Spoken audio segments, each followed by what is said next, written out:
அனைவருக்கும் வணக்கம்.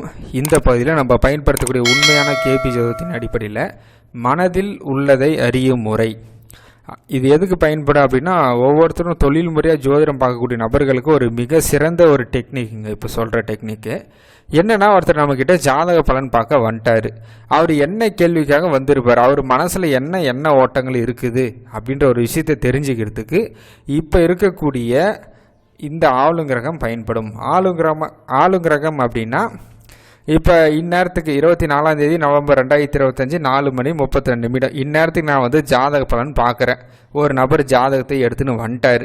இப்போ இவர் மனசில் என்னென்ன கேள்வி இருக்கும், இவர் எது சம்பந்தமான கேள்விக்காக நம்மக்கிட்ட வந்திருக்காரு அப்படின்னு பார்க்குறதுக்கு இப்போ இருக்கக்கூடிய இந்த ஆளுங்கிரகம் பயன்படும். இந்த நேரத்துக்கு ஒரு குழந்தை பிறந்தால் என்ன ஜாதகமோ அதை அப்படியே கணிச்சிருங்க. இது ஃபஸ்ட்டு விஷயம். கணிச்சிட்டு ஆளுங்கிரகத்தில் நம்ம இவர் மனசில் என்ன இருக்குது அப்படின்னு பார்க்குறதால மனோகாரகன் சொல்லக்கூடிய கிரகம் சந்திரனுங்க.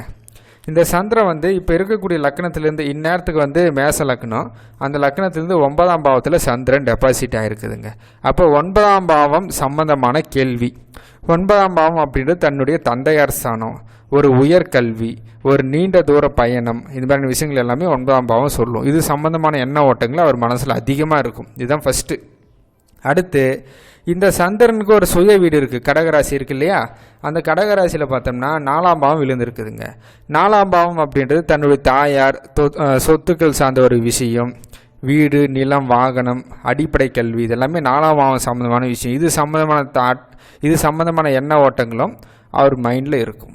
அதுக்கடுத்து என்ன அப்படின்னா, சந்திரன் இன்றைக்கி சுக்கரனுடைய நட்சத்திரம் பூராட நட்சத்திரம் போகிறதால அந்த சுக்கரன் எங்கே விழுந்திருக்காரு அப்படின்னு பார்த்தோம்னா, இங்கே 7ஆம் பாவத்தில் டெபாசிட் ஆகிருக்குதுங்க.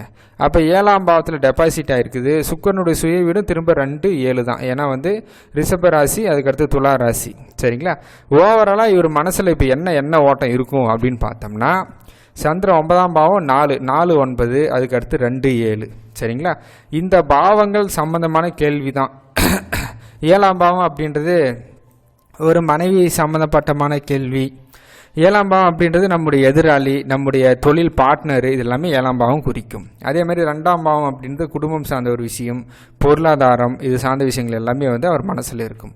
அப்போ இன்னத்துக்கு கேள்வி கேட்குறாருன்னா 2ஆம் பாவம், 4ஆம் பாவம், 7ஆம் பாவம், 9ஆம் பாவம், இது சம்பந்தமான விஷயத்தை மட்டும் அவர்கிட்ட நம்ம பேசுகிறோம் அப்படின்னா அவருக்கு அதுக்கான பதில் ரொம்ப சிறப்பாக இருக்கும். ஏன்னா அவர் மனசில் இது மட்டும் தான் இந்நேரத்துக்கு பயணம் செய்யக்கூடியதாக இருக்கும். இதுதான் மனதில் உள்ளதை அறியும் முறை. நன்றி, வணக்கம்.